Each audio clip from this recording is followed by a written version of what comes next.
ജോഷ്ല, അതായത് നമ്മൾ കഴിഞ്ഞ ദിവസങ്ങളിലൊക്കെ പറഞ്ഞൊരു പ്രധാനപ്പെട്ട കാര്യമുണ്ട്. LDF സ്ഥാനാർത്ഥികളെ സംബന്ധിച്ചിടത്തോളം എല്ലാ മേഖലയിൽ നിന്നുമുള്ള ആളുകളുണ്ട് അല്ലേ? കഴിഞ്ഞ ദിവസം നാടൻ പാട്ട് കലാകാരനായിട്ടുള്ള ഒരു സ്ഥാനാർത്ഥിയായിരുന്നു ജോഷ്ല കൊണ്ടുവന്നിട്ടുണ്ടായിരുന്നത്. ഇന്നിപ്പോൾ കുടുംബശ്രീയുമായി ബന്ധപ്പെട്ട് ഒരു സംരംഭകയെയാണ് ജോഷ്ല കൊണ്ടുവരുന്നത് സ്ഥാനാർത്ഥിയായിട്ട്.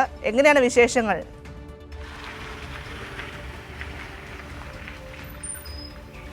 ഭദ്ര, ഞാൻ ബീനേച്ചിയുടെ വീടിന് മുന്നിലാണുള്ളത്. ബീനേച്ചി 29ാം വാർഡിൽ പ്രവർത്തിക്കുകയാണ്. ബീനേച്ചി എന്ന് ഞാൻ വിളിക്കാൻ കാരണം കൽപ്പറ്റ നഗരസഭയ്ക്ക് അത്രയേറെ സുപരിചിതമായ ഒരു മുഖം കൂടിയാണ് TG ബീന എന്ന ബീനേച്ചി. കാരണം കുടുംബശ്രീയുടെ നല്ല സംരംഭക കൂടിയാണ്. കഴിഞ്ഞ 11 വർഷമായി കാറ്ററിംഗ് സർവീസ് രംഗത്ത് വലിയ ഒരു സംരംഭകയായി മാറിയ ബീനേച്ചി ജനാധിപത്യ മഹിളാ അസോസിയേഷന്റെ സംസ്ഥാന കമ്മിറ്റി അംഗം കൂടിയാണ്.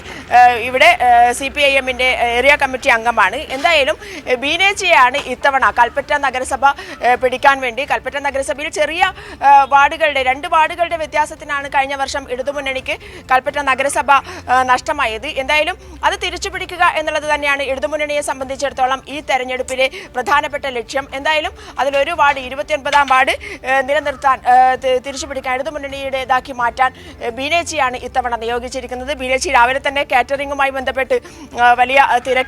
അതിനിടയിലാണ് നമുക്ക് സമയം തന്നത്. ഒറ്റയ്ക്ക് തന്നെയാണ് എല്ലാ കാര്യങ്ങളും ചെയ്യുന്നത്.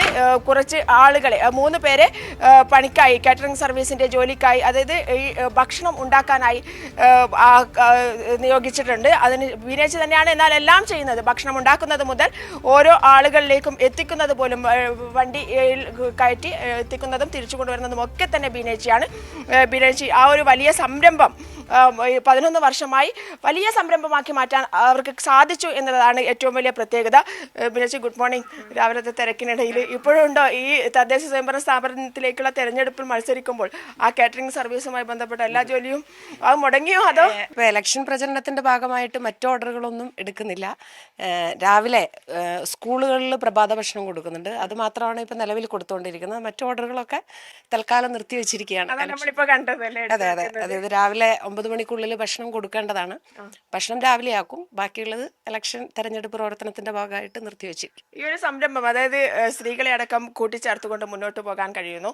ഇതൊക്കെ എങ്ങനെ സാധിക്കുന്നു ഈ തിരക്കിനിടയിൽ? ദീർഘകാലം കൽപ്പറ്റ നഗരസഭയ്ക്കകത്ത് CDS ചെയർപേഴ്സൺ ആയിരുന്നു. അതിനുശേഷമാണ് ഒരു സംരംഭം എന്നുള്ള രീതിയിൽ ഇപ്പം സംസ്ഥാനത്തെ ഗവൺമെന്റ് ഒരു സംരംഭകത്വം എന്ന് പറയുന്ന രീതിയിലേക്ക് പ്രാധാന്യം കൊടുക്കുമ്പോൾ നമ്മളൊക്കെ അതിന് മാതൃക കാണിക്കേണ്ട ആളുകൾ തന്നെയാണ്. അതിന്റെ ഭാഗമായിട്ട് 11 വർഷക്കാലം മുമ്പേ ഇത് ഒരു സംരംഭം എന്നുള്ള രീതിയിൽ തുടങ്ങി.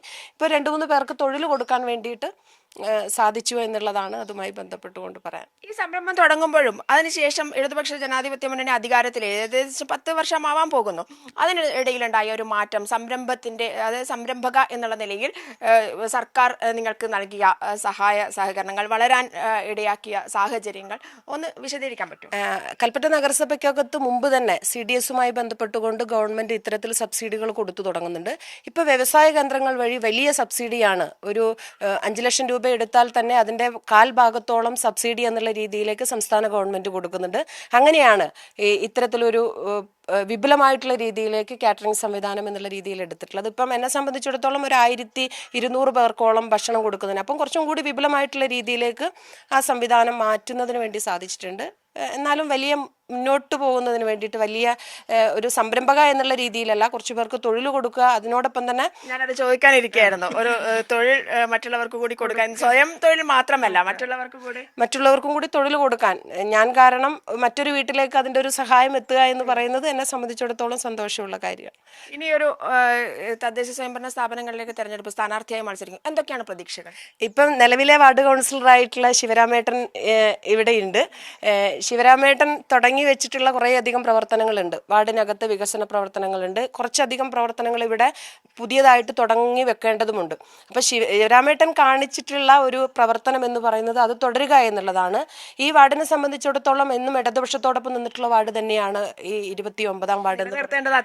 നിലനിർത്തേണ്ടത് അത്യാവശ്യമാണ്. അതുകൊണ്ട് തന്നെ ഈ പ്രദേശത്തിനകത്തെ ജനങ്ങൾ പ്രത്യേകിച്ച് CPIM-നെ സ്നേഹിക്കുന്നവർ തന്നെയാണ്. ഇടതുപക്ഷ ജനാധിപത്യ മുന്നണി എന്ന് പറയുന്ന സ്ഥാനാർത്ഥിയെ വിജയിപ്പിക്കുക എന്ന് പറയുന്ന ഉത്തരവാദിത്വം വാർഡിനകത്തെ ജനങ്ങൾക്ക് ഉണ്ട്. അതിനോടൊപ്പം ഏറെ സന്തോഷത്തിലാണ്. ഈ വാർഡിനകത്ത് എൻ്റെ പ്രദേശം, എൻ്റെ വീട് നിൽക്കുന്ന പ്രദേശം ഇവിടെയാണ്.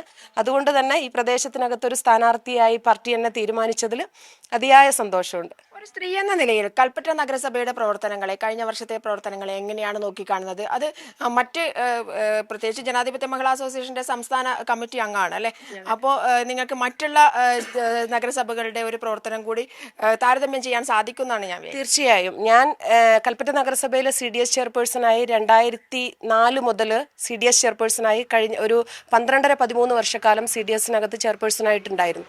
ആ സമയത്ത് LDF ആയിരുന്നു നഗരസഭ ഭരിച്ചിരുന്നത്. 3 തവണ സംസ്ഥാനത്ത് മികച്ച CDS എന്ന് പറയുന്ന രീതിയിലേക്ക് ഏറ്റവും നല്ല CDS ആയി കൽപ്പറ്റ നഗരസഭ CDSനെ തെരഞ്ഞെടുക്കാൻ വേണ്ടി സാധിച്ചിട്ടുണ്ട്.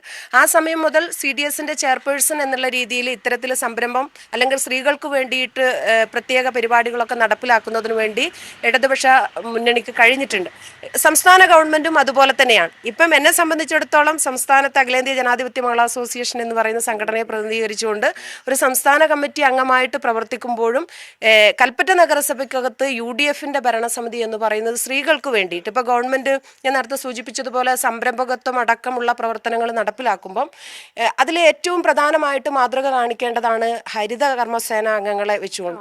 അതിലൊക്കെ തന്നെ വലിയ പോരായ്മ കൽപ്പറ്റ നഗരസഭയ്ക്കകത്ത് ഭരണസമിതിക്ക് സംഭവിച്ചിട്ടുണ്ട്. ഒരു വേസ്റ്റ് നിർമ്മാർജ്ജനം ചെയ്യുക, ഒരു കുറച്ചു പേർക്ക് തൊഴിൽ കൊടുക്കുക എന്നതിൽ മാത്രം, അത് വേണ്ടപ്പെട്ട ആളുകൾക്ക് മാത്രം തൊഴിൽ കൊടുക്കുക എന്ന് പറയുന്ന രീതിയിലേക്ക് മാറുന്ന ഒരു സ്ഥിതിവിശേഷമുണ്ട്. ഭരണം എന്നുള്ള രീതിയിൽ സ്ത്രീകളെ സംബന്ധിച്ചിടത്തോളായാലും ജനങ്ങളെ സംബന്ധിച്ചിടത്തോളായാലും അതിദുരിതമായിട്ട് പോകുന്ന സാഹചര്യമാണ് കൽപ്പറ്റ നഗരസഭയ്ക്കകത്തുള്ളത്. ഭദ്ര, ബീനേച്ചിയെ കാണാൻ കുറച്ചുപേർ ഇവിടെ വന്നിട്ടുണ്ട്. പാർട്ടി പ്രാദേശിക നേതാക്കൾ കൂടിയാണ് അല്ലെ. ആരെങ്കിലും ബീനേച്ചിയെ കുറിച്ച് ഒന്ന് സംസാരിക്കാൻ ചുരുങ്ങിയ വാക്കുകളിലൊന്നും ബീനേച്ചിയുടെ ഈ ഒരു സ്ഥാനാർത്ഥിത്വത്തെ കുറിച്ച്? ഞങ്ങളെ സംബന്ധിച്ച് ബീന സൂചിപ്പിച്ച പോലെ ഇത് ഇടതുപക്ഷ ജനാധിപത്യ മുന്നണിക്ക് വ്യക്തമായ മുൻതൂക്കമുള്ളൊരു വാർഡാണ്. അത് നിലനിർത്താനുള്ള ശ്രമത്തിലാണ് ഞങ്ങളെ സംബന്ധിച്ചിട്ട് ഏറ്റവും മികച്ചൊരു സ്ഥാനാർത്ഥിയാണ് ബീന. കഴിഞ്ഞ 28 വർഷത്തോളമുള്ളവരുടെ പൊതുജീവിതം എല്ലാവർക്കും അറിവുള്ളതാണ്. അതുതന്നെയാണ് ഞങ്ങളുടെ അസറ്റ്. അതിൽ നിന്നുകൊണ്ടാണ് ഈ പാർട്ടി അടിത്തറയിൽ നിന്നുകൊണ്ട് ഇപ്പോൾ ഇവിടെ സൂചിപ്പിച്ച പോലെ ഈ മുനിസിപ്പൽ ഭരണം മാറണമെന്ന് ഇവിടുത്തെ ജനങ്ങൾ ആഗ്രഹിക്കുന്നു. 2, ഇവിടുത്തെ കേരള സർക്കാർ, പിണറായി സർക്കാർ ജനങ്ങൾക്ക് നൽകിയ കഴിഞ്ഞ 9.5 വർഷം ജനങ്ങൾക്ക് നൽകിയ ക്ഷേമ പ്രവർത്തനങ്ങൾ, അതിലുള്ളൊരു ആഹ്ലാദം, അതൊക്കെ ഈ തെരഞ്ഞെടുപ്പിൽ പ്രതിഫലിക്കും എന്ന് ഞങ്ങൾ പ്രതീക്ഷിക്കുന്നു. ഭദ്ര, നമ്മൾ മാത്രമല്ല ബീനേച്ചിയും തിരക്കിലാണ്. ഈ സാധനങ്ങളൊക്കെ തന്നെ, പ്രഭാത ഭക്ഷണമൊക്കെ തന്നെ സ്കൂളിൽ എത്തിക്കേണ്ടതുണ്ട്. എന്തായാലും ബീനേച്ചിക്ക് എല്ലാ വിജയാശംസകളും നേരുകയാണ്. അതോടൊപ്പം തന്നെ കൽപ്പറ്റ നഗരസഭ തിരിച്ചുപിടിക്കാനുള്ള ശ്രമത്തിലാണ് ഇടതുപക്ഷ ജനാധിപത്യ മുന്നണി എന്നുള്ളതാണ് പുതുതായി അറിയിക്കാനുള്ള ഏറ്റവും പ്രധാനപ്പെട്ട കാര്യം എന്ന് പറയുന്നത്.